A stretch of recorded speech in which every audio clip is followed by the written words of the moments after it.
Hello students, last video में हमने long run and short run equilibrium of industry के बारे में पढ़ा था और इसके साथ हमने पढ़ा था कि उद्योग का दीर्घकालीन संतुलन के ऊपर लागत के नियमों का भी प्रभाव पड़ता है। There is an effect of laws of cost on long run equilibrium of industry. तो आपको मैंने बताया था कि ये लागत के 3 नियम होते हैं। There are 3 laws of cost, यानी कि लागत का समान प्रतिफल कांस्टेंट कॉस्ट इंडस्ट्री, लागत का बढ़ता प्रतिफल यानी कि इंक्रीजिंग कॉस्ट इंडस्ट्री और डिक्रीजिंग कॉस्ट इंडस्ट्री। यानी कि तीन तरह की इंडस्ट्री हो सकती हैं जिसके ऊपर लागत के नियमों का प्रभाव पड़ता है। Increasing cost industry, decreasing cost industry और कांस्टेंट कॉस्ट इंडस्ट्री को किस सिचुएशन में long run equilibrium of industry कैसा होगा, इस हेडिंग को हम पढ़ रहे थे। इसमें हमने पहला हेडिंग यानी कि लॉन्ग रन इक्विलिब्रियम इन कांस्टेंट कॉस्ट इंडस्ट्री, ये हमने पढ़ा था। समान लागत वाले उद्योग में दीर्घकालीन संतुलन कैसा होता है, इसके बारे में हमने पढ़ा था। और हमने पढ़ा था कि जब समान लागत वाला उद्योग होता है, कांस्टेंट कॉस्ट इंडस्ट्री होती है, तो ऐसी सिचुएशन में यदि उद्योग में वस्तु की मांग में वृद्धि होती है और उत्पादन को बढ़ाया जाता है, तो ऐसी परिस्थिति में वस्तु की पूर्ति बढ़ाने पर वस्तु की कीमत में कोई भी परिवर्तन नहीं आता है। तो ये आपने पढ़ा था कि कांस्टेंट कॉस्ट इंडस्ट्री में अगर डिमांड बढ़ जाए, सप्लाई बढ़ाई जाती है, क्योंकि लॉन्ग रन पीरियड है, सप्लाई बढ़ाई जाती है, तो वस्तु की कीमत में कोई भी परिवर्तन नहीं आता, यानी कि वस्तु की कीमत समान रहती है। पूर्ति बढ़ाने पर, सप्लाई बढ़ाने पर वस्तु की कीमत समान रहती है। लास्ट हेडिंग हमने लास्ट वीडियो में ये पढ़ा था। आज हम पढ़ रहे हैं बढ़ती लागत के उद्योग में दीर्घकालीन संतुलन, यानी कि long run equilibrium in increasing cost industry. बढ़ती लागत का उद्योग क्या होता है? बढ़ती लागत का उद्योग वह उद्योग होता है जिसमें उत्पादन बढ़ाने पर लागत बढ़ती है। यानी कि अगर हम प्रोडक्शन बढ़ाएंगे तो प्रोडक्शन की कॉस्ट बढ़ेगी। अगर ऐसी सिचुएशन है तो हम कहेंगे कि ये बढ़ती लागत का उद्योग है, इंक्रीजिंग कॉस्ट इंडस्ट्री है। ऐसा क्यों होता है कि उत्पादन बढ़ाने पर लागत बढ़ती है? क्योंकि पैमाने की बहुत सी हानियाँ होती हैं। जब पैमाने की बहुत सी हानियाँ होती हैं तो उत्पादन बढ़ाने पर क्या होता है? लागत बढ़ती है। तो बढ़ती लागत वाले उद्योग में उद्योग का दीर्घकालीन संतुलन किस तरह से हम ज्ञात करेंगे, इसको हम डायग्राम से समझ रहे हैं। हम 2 डायग्राम बनाएंगे, एक फर्म का डायग्राम बनाएंगे, एक इंडस्ट्री का डायग्राम बनाएंगे।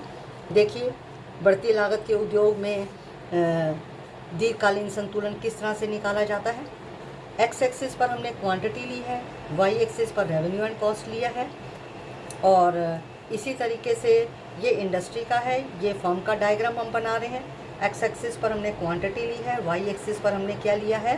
रेवेन्यू एंड कॉस्ट लिया है।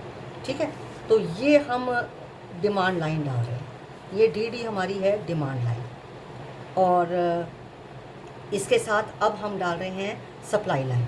मान लो ये हमारी है सप्लाई लाइन। डिमांड सप्लाई को कहाँ कट कर रही है? यहाँ कट कर रही है। ये इंडस्ट्री का डायग्राम है, ये इक्विलिब्रियम का पॉइंट हो गया। यहाँ से लाइन आपने क्या कर देनी है? नीचे डाल देनी है। ठीक है, तो ओ क्यू क्वांटिटी हो गई और वस्तु की कीमत कितनी हो गई? ओ पी वस्तु की कीमत हो गई। यही जो कीमत है, यही लाइन आपने क्या करनी है? यही लाइन आपने आगे एक्सटेंड कर देनी है, फॉर्म में एक्सटेंड कर देनी है। ओ पी वस्तु की कीमत होगी। क्योंकि हम लॉन्ग रन इक्विलिब्रियम पढ़ रहे हैं इंडस्ट्री का, तो आपको पता है कि लॉन्ग रन में इंडस्ट्री कभी भी सुपर नॉर्मल प्रॉफिट, असामान्य लाभ प्राप्त नहीं कर सकती। लॉन्ग रन में इंडस्ट्री को हमेशा सामान्य लाभ ही प्राप्त होंगे। तो ये लाइन आपकी जो बनी है, ओपी प्राइस है, इसी लाइन को हम क्या बोलेंगे? इसी को बोलेंगे एवरेज रेवेन्यू लाइन और मार्जिनल रेवेन्यू लाइन। जैसे मैंने आपको पहले भी बताया, एवरेज रेवेन्यू को डिमांड भी बोलते हैं, एवरेज रेवेन्यू को प्राइस भी बोलते हैं। ये लाइन आपकी एवरेज रेवेन्यू और मार्जिनल रेवेन्यू लाइन हो गई। इसके ऊपर हम क्या करेंगे? नॉर्मल प्रॉफिट का डायग्राम बनाएंगे, क्योंकि आपको मैंने बताया कि लॉन्ग रन में इंडस्ट्री कभी भी सुपर नॉर्मल प्रॉफिट प्राप्त नहीं कर सकती। तो इसके ऊपर हम नॉर्मल प्रॉफिट का डायग्राम बनाएंगे। डायग्राम हम बीच में ना बनाकर थोड़ा इधर बनाएंगे, क्योंकि हम इंक्रीजिंग कॉस्ट इंडस्ट्री के बारे में पढ़ रहे हैं, यानी कि बढ़ती लागत वाले उद्योग के बारे में पढ़ रहे हैं। बढ़ती लागत वाले उद्योग में जब हम उत्पादन बढ़ाएंगे तो लागत क्या होगी, बढ़ेगी, और जब कॉस्ट या लागत बढ़ेगी तो जो फर्म है पहले से कम प्रोडक्शन करेगी, यानी कि जितना अब प्रोडक्शन करेंगी उससे कम करेगी। तो कहने का मतलब ये हुआ कि हमारा एक डायग्राम इससे पीछे भी बनेगा। अगर आप ये सेंटर में बना लोगे तो आपके पास स्पेस कम बचेगा, इसलिए आपने क्या करना है, डायग्राम सेंटर से थोड़ा हट के बनाना है, आगे की तरफ बनाना है, ठीक है, क्योंकि पीछे हमारा एक डायग्राम और बनेगा। अगर आप इन पॉइंट्स को ध्यान में रखकर डायग्राम बनाएंगे तो आपका एक ही बार में डायग्राम ठीक बनेगा, आपको रब करने की ज़रूरत नहीं पड़ेगी। तो ये आपकी line average revenue marginal revenue line हो गई। इसके ऊपर आपने एक मार्जिनल कॉस्ट कर्व डाला। मार्जिनल कॉस्ट मार्जिनल रेवेन्यू को कहाँ कट कर रही है, यहाँ कट कर रही है। ये आपका इक्विलिब्रियम का पॉइंट हो गया, ठीक है। इक्विलिब्रियम का पॉइंट आपको कंडीशंस मैंने जैसे पहले बताई थी, एक इंडस्ट्री इक्विलिब्रियम में कब होती है, जब मार्जिनल कॉस्ट मार्जिनल रेवेन्यू को कट करे, मार्जिनल कॉस्ट मार्जिनल रेवेन्यू को यहाँ कट कर रही है, और दूसरा मार्जिनल कॉस्ट मार्जिनल रेवेन्यू को नीचे से कट कर रही है। देखो ये जो हम डायग्राम बना रहे हैं ऐसे बना रहे हैं, यानी कि मार्जिनल कॉस्ट मार्जिनल रेवेन्यू को नीचे से कट कर रही है, ठीक है। तो ये इक्विलिब्रियम का पॉइंट हो गया, क्योंकि यहाँ पर दोनों कंडीशंस सेटिस्फाई हो रही हैं इक्विलिब्रियम के लिए। यहाँ से लाइन आपने नीचे की तरफ डाल दी। ये आपकी क्वांटिटी हो गई, मान लो OM क्वांटिटी हो गई प्रोडक्शन की, फर्म OM प्रोडक्शन करेगी, प्राइस हो गया OP, ठीक है। और आपको मैंने बताया कि लॉन्ग रन में फर्म को केवल नॉर्मल प्रॉफिट होंगे, तो नॉर्मल प्रॉफिट का डायग्राम आपने बनाना है। OM प्रोडक्शन करने पर हमें एवरेज रेवेन्यू कितनी मिल रही है, OM प्रोडक्शन करने पर ये लाइन एवरेज रेवेन्यू को यहाँ कट कर रही है, ठीक है। OM प्रोडक्शन पर एवरेज रेवेन्यू हमारी कितनी है, ये एवरेज रेवेन्यू हो गई हमारी EM, ठीक है।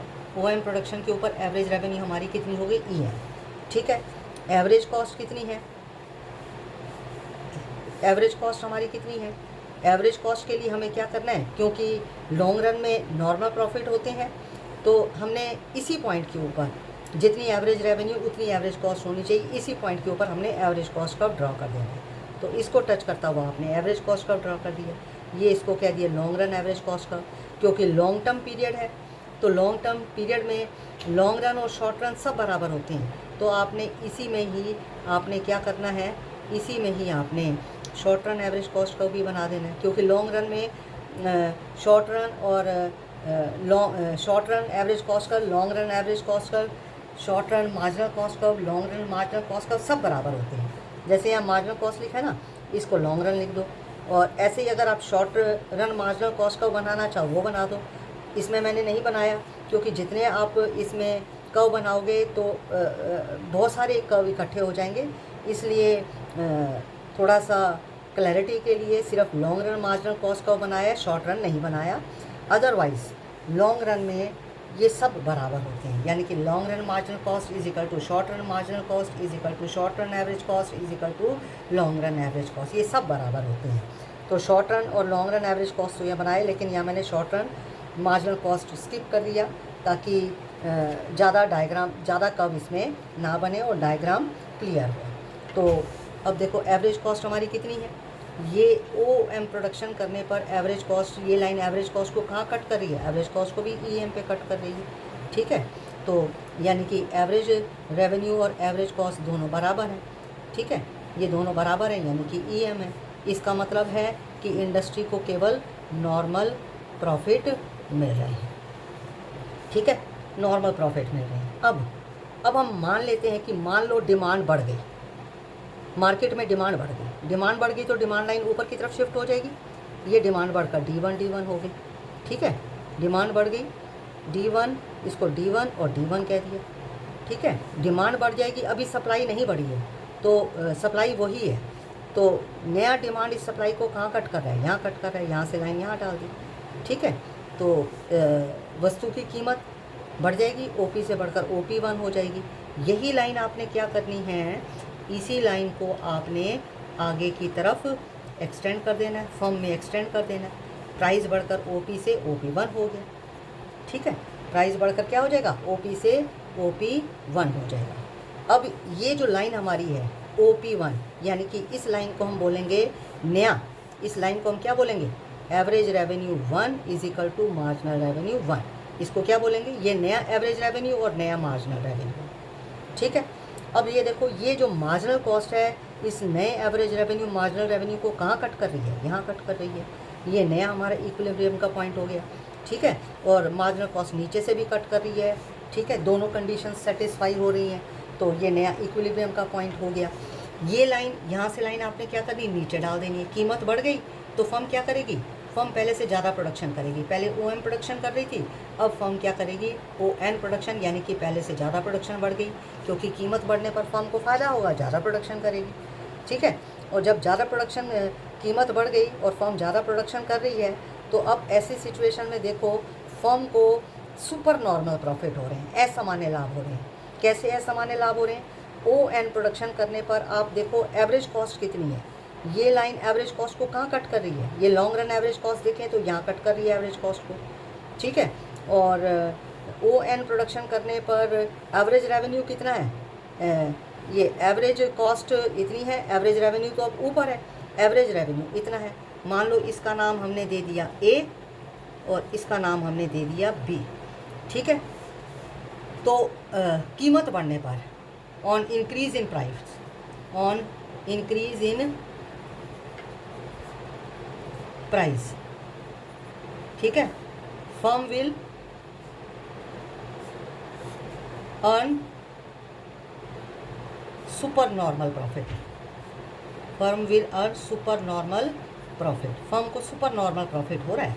कितना कितना सुपर नॉर्मल प्रॉफिट हो रहा है, कितना सुपर नॉर्मल प्रॉफिट हो रहा है, एवरेज रेवेन्यू है ON प्रोडक्शन के ऊपर,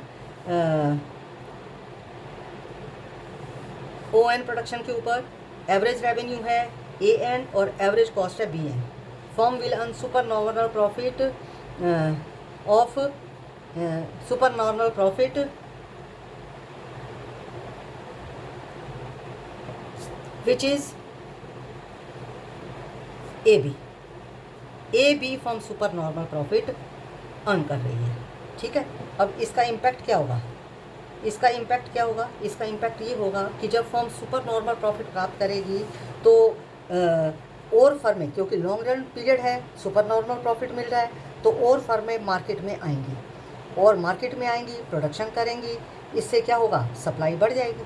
ठीक है, तो सप्लाई बढ़ जाएगी तो अब हमने ये पहला सप्लाई कब है, सप्लाई बढ़ जाएगी। तो सप्लाई कैसे बढ़ती है, जब हम इसको आगे की तरफ लाइन डालेंगे सप्लाई की, तो वो इंक्रीज़ इन सप्लाई, सप्लाई को, बढ़ी हुई सप्लाई को इंडिकेट करेगा। तो हमने अब सप्लाई को बढ़ाना है। ठीक है, सप्लाई कितनी बढ़ जाएगी, तो इसके लिए आपने यहाँ सप्लाई लाइन डालनी है। लेकिन इस सप्लाई लाइन को डालने से पहले आप एक पॉइंट आपने याद रखना है कि जब इंक्रीजिंग कॉस्ट इंडस्ट्री होती है तो ऐसी सिचुएशन में जो लॉन्ग टर्म सप्लाई कर्व बनता है इंक्रीजिंग कॉस्ट इंडस्ट्री में, वो ऊपर की तरफ होता है। वो कैसे बनता है, पहला डिमांड, पहली सप्लाई जहाँ कट कर रही है यहाँ से निकलता है। ठीक है, यहाँ से लाइन आपने क्या करनी है, ऊपर की तरफ डाल देनी है। इसको हम बोलेंगे लॉन्ग टर्म सप्लाई का। ठीक है, तो इंक्रीजिंग कॉस्ट इंडस्ट्री में लॉन्ग टर्म सप्लाई कर्व ऊपर की तरफ होता है, जबकि कांस्टेंट कॉस्ट इंडस्ट्री में लॉन्ग टर्म सप्लाई कर्व सीधा होता है। डिक्रीजिंग कॉस्ट इंडस्ट्री पढ़ेंगे उसमें लॉन्ग टर्म सप्लाई कर्व नीचे की तरफ जाता है। ठीक है, ये ऊपर की तरफ जा रहा है। तो ये जो लॉन्ग टर्म सप्लाई कर्व, ये लाइन पहले डाल दो, डायग्राम आपका बिल्कुल ठीक बनेगा, रब करने की ज़रूरत नहीं पड़ेगी। कैसे बनाया, जहाँ ये पहला डिमांड, पहली सप्लाई कट कर रही है, यहाँ से हम निकालेंगे, ऊपर की तरफ डाल देंगे। ठीक है, अब ये लॉन्ग टर्म सप्लाई नई डिमांड को कहाँ कट कर रहा है, यहाँ कट कर रहा है। जहाँ कट कर रहा है यहाँ से सप्लाई लाइन आपने निकालनी है। ठीक है, क्योंकि फर्म को सुपर नॉर्मल प्रॉफिट प्राप्त हो रहे हैं, तो इससे क्या होगा, अन्य फर्में सुपर नॉर्मल प्रॉफिट को प्राप्त करने के लिए अन्य फर्में मार्केट में आएंगी। जब अन्य फर्में मार्केट में आएंगी तो सप्लाई बढ़ जाएगी, सप्लाई बढ़कर क्या होगी, S1 होगी। ठीक है, पहले SS थी, अब सप्लाई बढ़कर S1 होगी। ठीक है, ये कैसे डालिए, जहाँ पर नई डिमांड है और ये हमने लॉन्ग रन सप्लाई का ये पहले निकाल लिया। ठीक है, कैसे निकाला, जहाँ पहला डिमांड, पहले सप्लाई कट कर रही है, यहाँ से लाइन ऊपर की तरफ डालनी है, क्योंकि इंक्रीजिंग कॉस्ट इंडस्ट्री में जो लॉन्ग रन सप्लाई का बनता है वो ऊपर की तरफ बनता है। तो जहाँ ये नया डिमांड इस लॉन्ग रन सप्लाई लाइन को काटता है, यहीं से सप्लाई आपने निकालनी है लाइन। तो सप्लाई आपकी कितनी बढ़ गई, सुपर नॉर्मल प्रॉफिट हो रहे हैं, अन्य फर्में मार्केट में आएंगी तो सप्लाई बढ़ेगी। ठीक है, सप्लाई बढ़कर कितनी हो गई, S1 हो गई।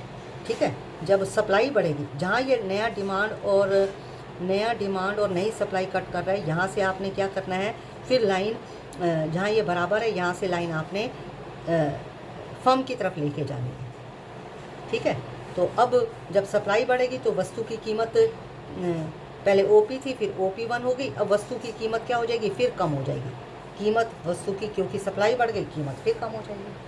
ठीक है, और जब कीमत कम हो जाएगी तो फर्में क्या करेंगी, क्योंकि इंक्रीजिंग कॉस्ट इंडस्ट्री है, इंक्रीजिंग कॉस्ट इंडस्ट्री में तो प्रोडक्शन बढ़ाने पर कॉस्ट बढ़ती है, तो जो फर्में हैं वो क्या करेंगी, जितना पहले प्रोडक्शन कर रही थी, पहले OM प्रोडक्शन कर रही थी, उससे भी कम प्रोडक्शन करेंगी। ठीक है, अब ये नई हमारी एवरेज रेवेन्यू मार्जिनल रेवेन्यू आई, इसको क्या बोलेंगे, ये average revenue 2 is equal to marginal revenue 2। ये नई एवरेज रेवेन्यू मार्जिनल आई, ये पहली एवरेज रेवेन्यू मार्जिनल रेवेन्यू थी, ये फिर उसके बाद एवरेज रेवेन्यू 1 और मार्जिनल रेवेन्यू 1, ये एवरेज रेवेन्यू 2, मार्जिनल रेवेन्यू 2। ठीक है, तो अब जो फर्में क्या करेंगी, अब वो पहले से कम प्रोडक्शन करेंगी। ठीक है, क्योंकि इंक्रीजिंग कॉस्ट इंडस्ट्री है, इसलिए हमने क्या करना है, जितना प्रोडक्शन पहले था OM, इससे कम प्रोडक्शन दिखाना है, तो इससे पीछे डायग्राम बनेगा, क्योंकि क्योंकि हम लॉन्ग रन में इंडस्ट्री का इक्विलिब्रियम पढ़ रहे हैं, तो लॉन्ग रन में सुपर नॉर्मल प्रॉफिट ही होंगे, तो इसके ऊपर आपने लॉन्ग रन में नॉर्मल प्रॉफिट ही होंगे, तो इसके ऊपर आपने नॉर्मल प्रॉफिट का डायग्राम बना देना है। एवरेज रेवेन्यू 2 और मार्जिनल रेवेन्यू 2 के ऊपर आपने नॉर्मल प्रॉफिट का डायग्राम बना देना है। कैसे बनाएंगे, ये आपका हो गया मार्जिनल कॉस्ट। ठीक है, चाहे इसको हम लॉन्ग रन मार्जिनल कॉस्ट कह दें। ठीक है, मार्जिनल कॉस्ट मार्जिनल रेवेन्यू को कहाँ कट कर रही है, यहाँ कट कर रही है, ये आपका ये E1 और ये आपका हो गया E2। ठीक है, यहाँ से लाइन आपने पीछे नीचे की तरफ डाल दी। प्रोडक्शन पहले OM था, OM से कम होकर OR हो गया प्रोडक्शन, और OR प्रोडक्शन करने पर एवरेज रेवेन्यू कितनी है, एवरेज रेवेन्यू है E2R। ठीक है, और एवरेज कॉस्ट कितनी होगी, ये वो भी E2R ही होना चाहिए, तो इसी के ऊपर आपने क्या करना है, एवरेज कॉस्ट कर्व डाल देना। ये आपने एवरेज कॉस्ट कर्व डाल दिया, इसको लॉन्ग रन एवरेज कॉस्ट कहेंगे, और इसी के बीच में अगर डालना चाहो तो आप short run average cost curve भी बना दो। ठीक है, क्योंकि लॉन्ग रन में ये सारे बराबर होते हैं। ठीक है, तो क्या हुआ कि लॉन्ग रन में इंक्रीजिंग कॉस्ट इंडस्ट्री में लॉन्ग रन में इक्विलिब्रियम की सिचुएशन में फर्म क्या करेंगी, पहले से कम प्रोडक्शन करेंगे। ठीक है, क्योंकि बढ़ती लागत का उद्योग है, इंक्रीजिंग कॉस्ट इंडस्ट्री है, तो फर्म क्या करेंगी, पहले से कम प्रोडक्शन करेंगे। प्रोडक्शन आपका OM से कम होकर कितना हो गया, OM से कम होकर OR। ये long run equilibrium in increasing cost industry हो गया, कंप्लीट हो गया।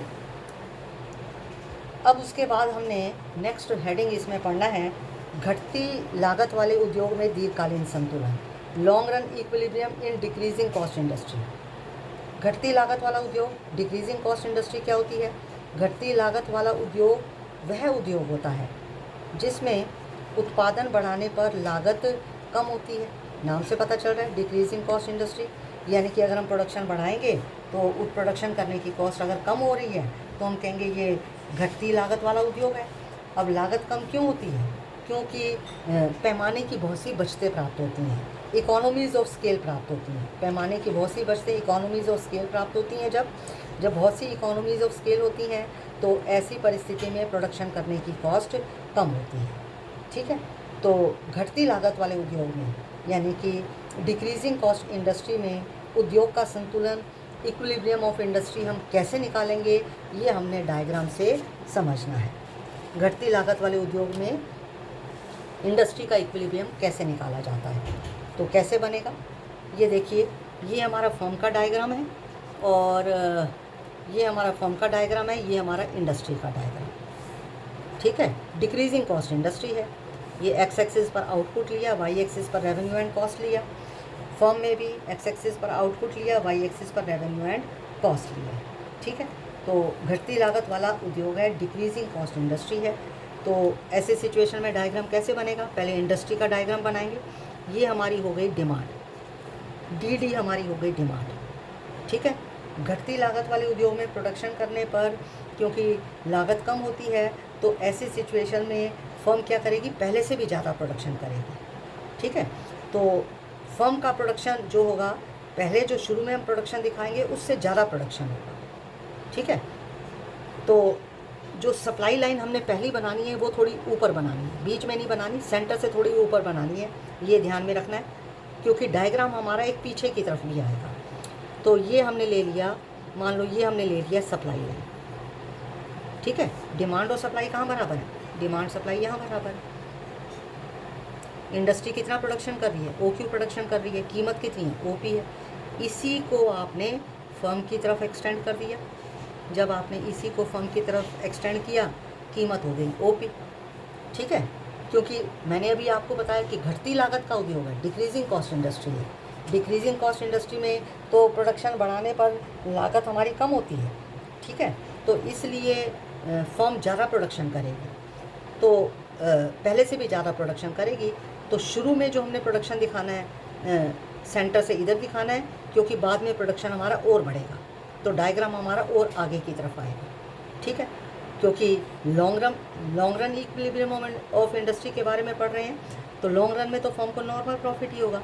हमने क्या करना है, ये लाइन हमारी कौन सी लाइन है, ये लाइन हमारी है average revenue is equal to marginal revenue line. इसको मार्जिनल कॉस्ट कहाँ कट कर रही है, यहाँ सेंटर से थोड़ा पीछे बनाना है, ये ध्यान रखना है।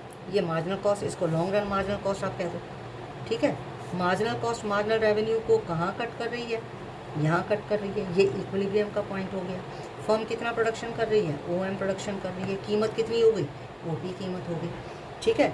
तो लॉन्ग रन में तो फर्म को केवल नॉर्मल प्रॉफिट ही प्राप्त होंगे।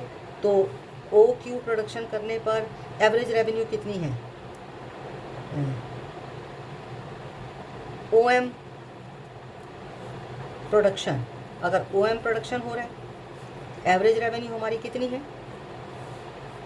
Eight OM production average revenue कितनी है, OM प्रोडक्शन के ऊपर एवरेज रेवेन्यू है हमारी EM, ठीक है।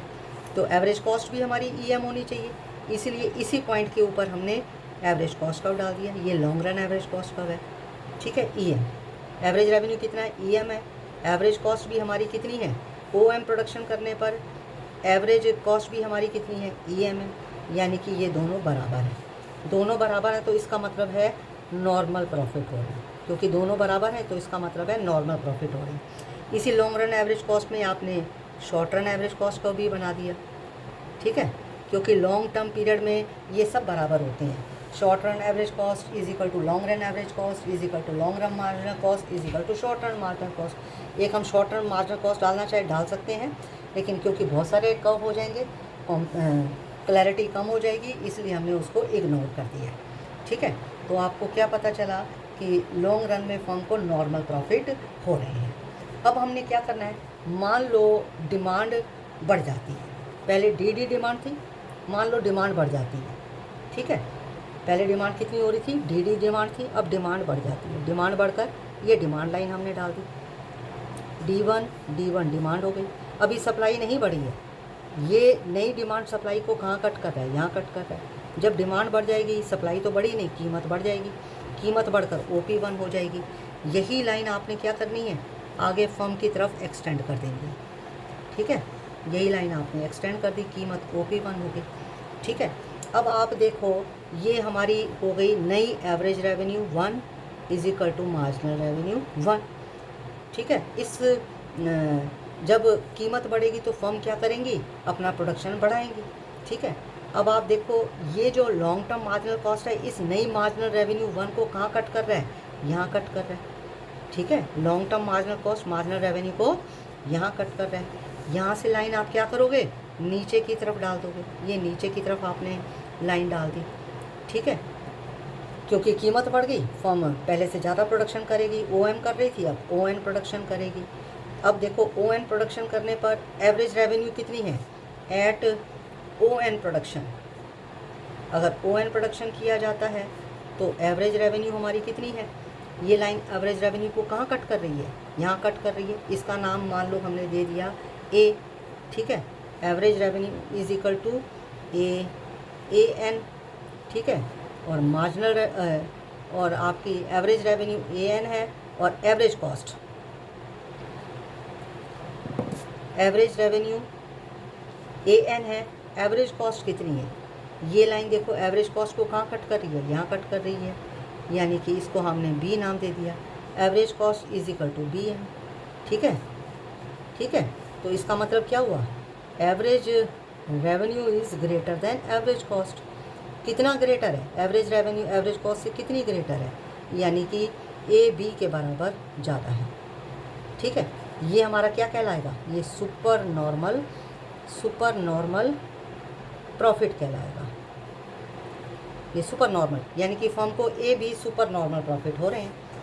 इस सुपर नॉर्मल प्रॉफिट से अट्रैक्ट होकर और भी फर्में मार्केट में आएंगी, और फर्में मार्केट में आएंगी, प्रोडक्शन करेंगी, तो सप्लाई हमारी क्या हो जाएगी, बढ़ जाएगी, ठीक है। क्योंकि घटती लागत का उद्योग है, ठीक है। तो घटती लागत के उद्योग में सप्लाई बढ़ेगी तो कीमत कम हो रही है, फर्में ज़्यादा प्रोडक्शन करेंगी, ठीक है। फर्म शुरू में प्रोडक्शन कर रही थी OM, तो फर्म इससे भी ज़्यादा ON से भी ज़्यादा प्रोडक्शन करेगी, ठीक है। और घटती लागत वाले उद्योग में अब यहाँ एक ध्यान रखना है कि जो लॉन्ग टर्म सप्लाई का बनता है वो कैसे बनता है। पहली डिमांड पहली सप्लाई जहाँ कट कर रही है, यहाँ से आपने लाइन क्या करनी है, नीचे की तरफ निकालनी है, ठीक है। पहली डिमांड पहली सप्लाई, या इसको हम थोड़ा सा और नीचे ले लें, इसको थोड़ा सा और नीचे ले लें तो थोड़ा देखने में अच्छा लगेगा। देखो पहली डिमांड, ये आपकी पहली डिमांड पहली सप्लाई, और ये आपने थोड़ा, मैंने इसको और नीचे ले लिया, किया तो नीचे ही है लेकिन इसको मैंने थोड़ा सा और नीचे ले लिया है, ठीक है। तो पहली डिमांड पहली सप्लाई जहाँ कट कर रही है, यहाँ से आपने क्या करना है, ये लाइन निकाल दी, इसको हम क्या बोलेंगे, इसको बोलेंगे लॉन्ग रन सप्लाई कर्व, ठीक है। अब ये लॉन्ग रन सप्लाई कर्व नई डिमांड को कहाँ कट कर रहा है, नई डिमांड को यहाँ कट कर रहा है। जहाँ कट कर रहा है यहाँ से आपने अब सप्लाई लाइन, नई सप्लाई लाइन निकाल देनी है। आपको मैंने बताया ना कि सुपर नॉर्मल प्रॉफिट हो रहे हैं, नई फर्में आएंगी तो सप्लाई बढ़ेगी, ठीक है। तो सप्लाई हमारी कितनी बढ़ेगी, सप्लाई हमारी कितनी बढ़ेगी, लाइन थोड़ी सी सीधी कर दें, ये इसी के पैरेलल लेना, ठीक है। सप्लाई हमारी कितनी बढ़ेगी, ये हमने नई सप्लाई लाइन डाल दी, ठीक है। इस SS के थोड़ा पैरेलल लेना,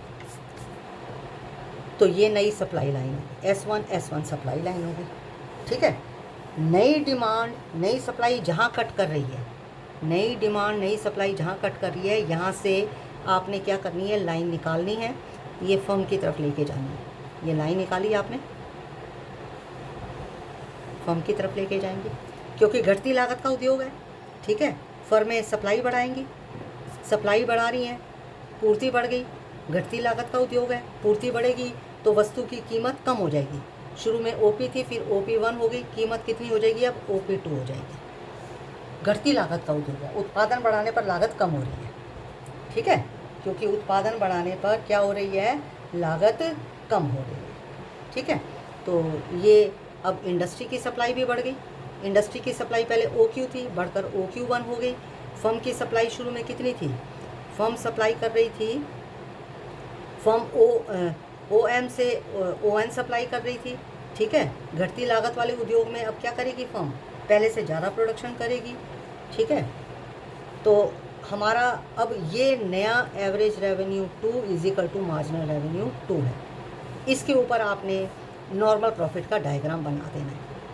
ये हो गया आपका long term marginal cost. Marginal revenue को, नई मार्जिनल रेवेन्यू को यहाँ कट कर रहा है, इसको हम E2 बोल देंगे, ठीक है। ये E है, ये E1 है, ये E2 हो गया हमारा। यहाँ से line marginal cost marginal revenue के बराबर कहाँ है, यहाँ है, और मार्जिनल कॉस्ट मार्जिनल रेवेन्यू को नीचे से भी काट रही है। यहाँ से लाइन आप नीचे की तरफ डाल दोगे।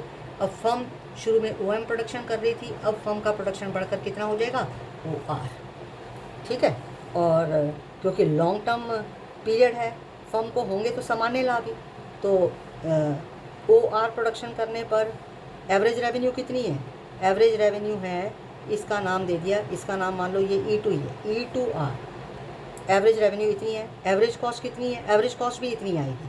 तो इसी पॉइंट के ऊपर आपने लॉन्ग टर्म एवरेज कॉस्ट का बना देना, और बनाना चाहो तो इसी पॉइंट के ऊपर आप शॉर्ट टर्म एवरेज कॉस्ट का भी इसी पॉइंट के ऊपर ड्रॉ कर दो। ठीक है, फर्म को केवल सामान्य लाभ ही प्राप्त होगा। तो हमें ये पता चला डिक्रीजिंग कॉस्ट इंडस्ट्री में क्या होता है, जब सप्लाई को बढ़ाया जाता है, सप्लाई को बढ़ाया जाता है तो सप्लाई जब बढ़ती है तो कीमत क्या होती है? कम होती है। शुरू में कीमत OP थी, फिर बढ़ी, ठीक है, क्योंकि डिमांड बढ़ गई तो कीमत बढ़ गई, सप्लाई नहीं बढ़ी थी। और क्योंकि कांस्टेंट डिक्रीजिंग कॉस्ट इंडस्ट्री है, फर्म क्या करेगी? उत्पादन बढ़ाएगी, उत्पादन बढ़ाने पर लागत कम होगी, लागत कम होगी तो वस्तु की कीमत फिर से कम हो जाएगी। ठीक है, कीमत कम होकर OP2 होगी। तो ये हमने पढ़ा घटती लागत वाले उद्योग में दीर्घकालीन संतुलन, यानी कि long run equilibrium in decreasing cost industry. तो इसके साथ हमारा जो हेडिंग था, हमारा हेडिंग हम जो हम पढ़ रहे थे, हमने हेडिंग पढ़ा था long run equilibrium of industries and laws of cost. तीनों लागत के नियम हमने एक उद्योग के दीर्घकालीन संतुलन की स्थिति में पढ़ लिया। हेडिंग ये हमारा कंप्लीट हो गया। अब हम नया हेडिंग शुरू करने जा रहे हैं, supply curve of firm and industry under perfect competition, यानी कि फर्म और उद्योग का सप्लाई कर्व परफेक्ट कंपटीशन की सिचुएशन में कैसा होता है, शॉर्ट पीरियड में कैसा होता है, लॉन्ग पीरियड में कैसा होता है। तो नेक्स्ट हेडिंग हमारा है supply curve of firm and industry, firm और उद्योग का पूर्ति वक्र। सप्लाई कर्व क्या होता है? सप्लाई कर्व एक ऐसा कर्व होता है जो विभिन्न कीमतों पर वस्तु की पूर्ति को प्रकट करता है। डिफरेंट प्राइस के ऊपर फर्म कितना वस्तु की पूर्ति करेगी, कितना सप्लाई करेगी, सप्लाई कर्व से हमें ये पता चलता है। ठीक है, डिफरेंट प्राइस के ऊपर कितना प्रोडक्ट सप्लायर के द्वारा सप्लाई किया जाएगा, सप्लाई कर्व हमें ये बताता है। ये जो सप्लाई कर्व है इसको हम दो पार्ट्स में पढ़ेंगे। दो पार्ट्स कौन कौन से हैं? शॉर्ट रन सप्लाई कर्व पढ़ेंगे और लॉन्ग रन सप्लाई कर्व पढ़ेंगे। सबसे पहले हम पढ़ रहे हैं short run supply curve of firm. ठीक है, पहले फर्म का सप्लाई कर्व पढ़ेंगे और फिर उसके बाद इंडस्ट्री के सप्लाई कर्व के बारे में पढ़ेंगे। तो सबसे पहले हम पढ़ रहे हैं short run supply curve of firm. Firm का शॉर्ट पीरियड में सप्लाई कर्व कैसा होता है? आपको पता है कि जो शॉर्ट पीरियड होता है, शॉर्ट पीरियड में एक फर्म अगर प्रोडक्शन बढ़ाना चाहती है तो केवल वेरिएबल फैक्टर्स को बढ़ाकर ही प्रोडक्शन को बढ़ा सकती है। शॉर्ट पीरियड में फर्म को उत्पादन करने के लिए अगर वेरिएबल कॉस्ट उसकी पूरी नहीं होती है, अगर शॉर्ट पीरियड में फर्म प्रोडक्शन करती है और प्रोडक्शन करने की जो उसकी वेरिएबल कॉस्ट आ रही है, वेरिएबल कॉस्ट का मतलब क्या होता है? जैसे मटेरियल का खर्चा, प्रोडक्शन करेंगे मटेरियल का खर्चा हुआ, लेबर का खर्चा हुआ, अगर ये भी शॉर्ट पीरियड में फर्म का पूरा नहीं होगा तो फर्म क्या करेगी? फर्म प्रोडक्शन नहीं करेगी, फर्म उत्पादन को बंद कर देगी। यानी कि शॉर्ट पीरियड में फर्म को वेरिएबल कॉस्ट जरूर रिकवर होनी चाहिए और शॉर्ट पीरियड में फर्म की मार्जिनल रेवेन्यू मार्जिनल कॉस्ट के बराबर होनी चाहिए। मार्जिनल रेवेन्यू का मतलब है एडिशनल यूनिट को बेचकर जो रेवेन्यू मिल रही है और एडिशनल यूनिट को बेचकर जो कॉस्ट आ रही है, ये दोनों बराबर होनी चाहिए। जब तक ये दोनों बराबर नहीं हो जाती तब तक तो शॉर्ट पीरियड में फर्म प्रोडक्शन करती रहेगी। मार्जिनल रेवेन्यू उसको मार्जिनल कॉस्ट से ज़्यादा मिल रही है तो फर्म प्रोडक्शन करती रहेगी। जहाँ पर ये दोनों बराबर हो जाएंगी, मार्जिनल रेवेन्यू मार्जिनल कॉस्ट बराबर हो जाएगी, तब तक केवल फर्म प्रोडक्शन करेगी, उसके बाद फर्म प्रोडक्शन नहीं करेगी। क्योंकि ऐसी सिचुएशन में फर्म को जब वेरिएबल कॉस्ट ही रिकवर नहीं होगी तो फर्म अपने पॉकेट से तो लॉस को, अपनी पॉकेट से तो मटेरियल लेबर का एक्सपेंडिचर नहीं देगी, लॉस को फर्म नहीं उठाएगी। इसलिए परफेक्ट कंपटीशन की सिचुएशन में जो फर्म का average variable cost short period में, परफेक्ट कंपटीशन की सिचुएशन में फर्म का जो एवरेज वेरिएबल कॉस्ट कर्व से ऊपर का हिस्सा होता है वही सप्लाई कर्व माना जाता है। क्या बताया? सप्लाई कर्व कैसा होता है शॉर्ट पीरियड में? एवरेज वेरिएबल कॉस्ट कर्व से जो ऊपर का हिस्सा होता है मार्जिनल कॉस्ट का, परफेक्ट कंपटीशन के सिचुएशन में एवरेज वेरिएबल कॉस्ट से ऊपर का मार्जिनल कॉस्ट का जो हिस्सा होता है वही फर्म का सप्लाई कर्व होता है। कैसे वो फर्म का सप्लाई कर्व होता है, इसको हमने डायग्राम से समझना है। ठीक है, देखिए कैसे पढ़ेंगे कि शॉर्ट पीरियड में फर्म का सप्लाई कर्व कैसे होता है। मान लो ये लाइन हमारी है average revenue is equal to marginal revenue line, ठीक है, और ये हमारी हो गई marginal cost. Marginal cost marginal revenue को नीचे से काट रही है, ठीक है, और मार्जिनल कॉस्ट मार्जिनल रेवेन्यू के बराबर कहाँ है? यहाँ बराबर है। ये हमारा पॉइंट हो गया इक्विलिब्रियम का पॉइंट। यहाँ से लाइन हमने क्या कर दी? नीचे डाल दी, यानी कि ओ क्यू प्रोडक्शन हो गया, ठीक है।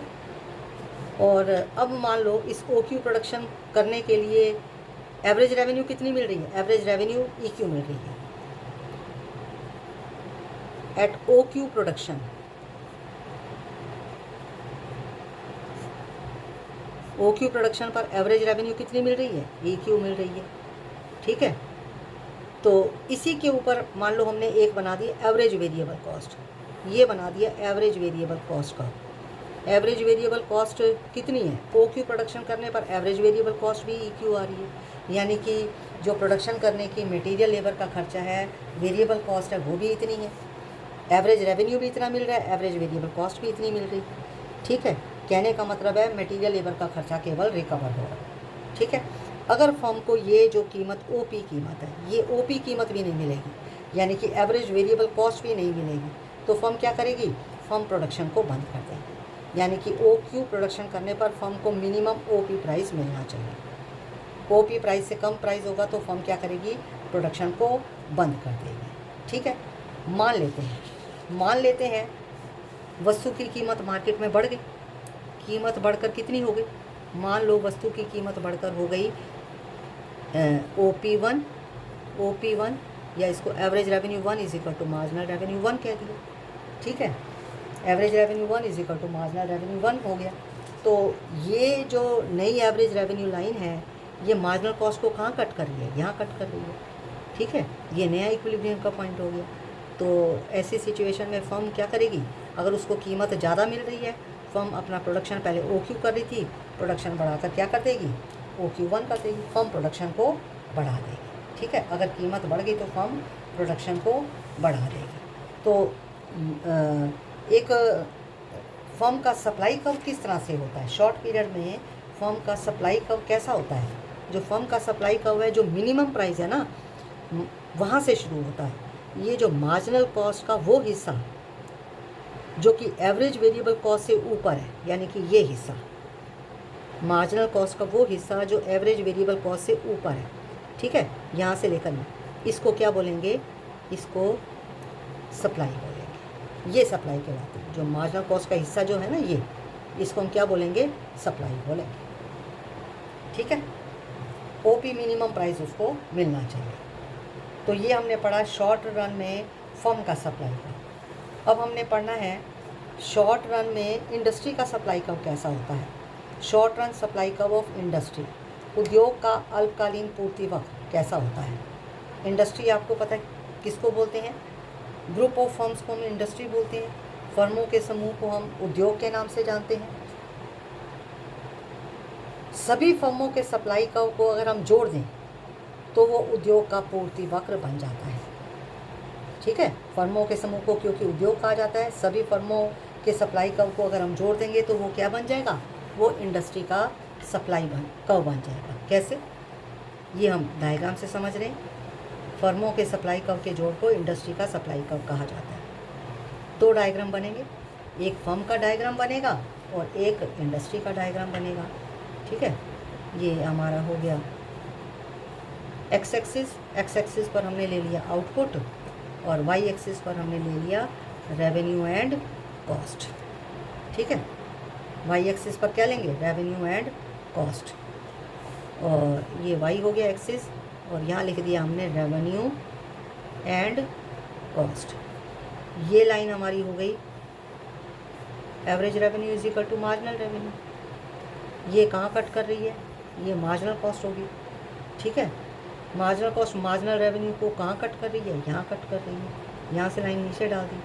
ओ क्यू प्रोडक्शन हो जाएगा, ओ पी कीमत है, ई इक्विलिब्रियम का पॉइंट हो गया, क्योंकि मार्जिनल कॉस्ट मार्जिनल रेवेन्यू को नीचे से काट रही है और जिस पॉइंट पे काटती है वो इक्विलिब्रियम का पॉइंट होता है, ठीक है। तो यही इतना ही प्रोडक्शन करने की वेरिएबल कॉस्ट है। डायग्राम में बना नहीं, ये आपको मान लो प्रोडक्शन करने की एवरेज वेरिएबल कॉस्ट भी इतनी है, ठीक है। तो जितनी एवरेज वेरिएबल कॉस्ट है इतनी कीमत तो फर्म को मिलनी चाहिए, अभी फ़िलहाल इतनी ही कीमत मिल रही है, ठीक है। तो फर्म क्या करेगी, इस ओ पी कीमत के ऊपर प्रोडक्शन करेगी, क्योंकि प्रोडक्शन करने ओ क्यू प्रोडक्शन अगर फर्म ओ क्यू प्रोडक्शन कर रही है, ओ क्यू प्रोडक्शन करने पर एवरेज वेरिएबल कॉस्ट हमारी कितनी आती है, एवरेज वेरिएबल कॉस्ट आती है ए क्यू, ठीक है। और इतनी ही प्राइस मिल रही है, इतनी फर्म को प्राइस मिल रही है, यही फर्म को एवरेज रेवेन्यू मिल रही है, बराबर है, ठीक है। यानी कि जो एवरेज रेवेन्यू है वो एवरेज वेरिएबल कॉस्ट के बराबर है। फर्म प्रोडक्शन करे, अगर ओ पी से कम कीमत मिलेगी तो फर्म प्रोडक्शन नहीं करेगी। तो कहने का मतलब है सप्लाई कर्व जो फर्म का होता है ये यहाँ से शुरू होता है। ये डायग्राम हमारा फर्म का है और ये डायग्राम हम बना रहे इंडस्ट्री का, ठीक है। तो फर्म का सप्लाई कर्व यहाँ से शुरू होता है, यहाँ से जो मार्जिनल कॉस्ट का हिस्सा है ना, ये सप्लाई कहलाती है। ये क्या कहलाती है, ये सप्लाई लाइन कहलाती है। इसको हम सप्लाई कर्व बोलेंगे, इसको हम सप्लाई कर्व बोलेंगे, ठीक है। क्योंकि फर्मों के समूह को उद्योग कहा जाता है, ग्रुप ऑफ फर्म्स को इंडस्ट्री कहा जाता है। ऐसे ही सभी फर्मों का हम डायग्राम बना लेंगे। ये ओपी प्राइस है, यही प्राइस, इसी के बराबर ही प्राइस हम यहाँ लेके जाएंगे, ठीक है। ये लाइन होगी हमारी average revenue is equal to marginal revenue line. इसी के ऊपर आपने सप्लाई कर्व, इंडस्ट्री का सप्लाई कर्व इसी के बराबर ही होगा। सप्लाई इंडस्ट्री का भी यहीं से शुरू होगा, ठीक है। तो इसको हमने सप्लाई लाइन कह दी, ठीक है। इंडस्ट्री की सप्लाई कितनी हो गई, ओ क्यू सप्लाई हो गई, ठीक है। मान लो कीमत बढ़ जाती है, अगर कीमत बढ़ जाएगी ओ पी से बढ़कर कीमत, मान लो कीमत बढ़कर हो गई ओ पी 1, ठीक है। ये नई एवरेज रेवेन्यू, नई मार्जिनल रेवेन्यू लाइन है। तो फर्म भी अपनी सप्लाई बढ़ा देगी। फर्म की सप्लाई बढ़ेगी तो इंडस्ट्री की सप्लाई भी बढ़ जाएगी, क्योंकि फर्मों के समूह को ही तो उद्योग कहा जाता है, ठीक है। ये average revenue 1 is equal to marginal revenue 1। Firm की सप्लाई बढ़ेगी, फर्म की सप्लाई बढ़ेगी तो इंडस्ट्री की सप्लाई भी बढ़ जाएगी। सप्लाई पहले कितनी थी, ई क्यू थी, अब सप्लाई बढ़कर कितनी हो जाएगी इंडस्ट्री की, E1 Q1 हो जाएगी, ठीक है। समझ में आ गई। अगर फर्म की सप्लाई बढ़ेगी, फर्म की सप्लाई ये मार्जिनल रेवेन्यू को कहाँ कट कर रही है, यहाँ कट कर रही है। फर्म की सप्लाई ओ क्यू से बढ़कर ओ क्यू 1 हो गई, ठीक है। तो इंडस्ट्री की सप्लाई भी बढ़ गई, ओ क्यू से ओ क्यू 1, ठीक है। तो ये हमने पढ़ा short run supply curve of industry. तो आपको ये पता चला फर्मों के समूह को हम उद्योग कहते हैं और सभी फर्मों के सप्लाई कर्व को हम जोड़ दें, ऐसे ही अभी तो ये एक फर्म का सप्लाई कर्व है, ऐसे सभी फर्मों के सप्लाई कर्व को जोड़ दें तो ये इंडस्ट्री का सप्लाई कर्व आ जाता है। फर्म की सप्लाई बढ़ेगी तो इंडस्ट्री की सप्लाई भी बढ़ जाएगी। तो ये आज हमने पढ़ा short run and long run supply curve of short run supply curve of firm and industry. Firm और इंडस्ट्री दोनों का शॉर्ट रन में सप्लाई कर्व कैसे होता है ये आज हमने पढ़ा है। कल हम पढ़ेंगे लॉन्ग रन में फर्म और इंडस्ट्री का सप्लाई कर्व कैसे होता है। तो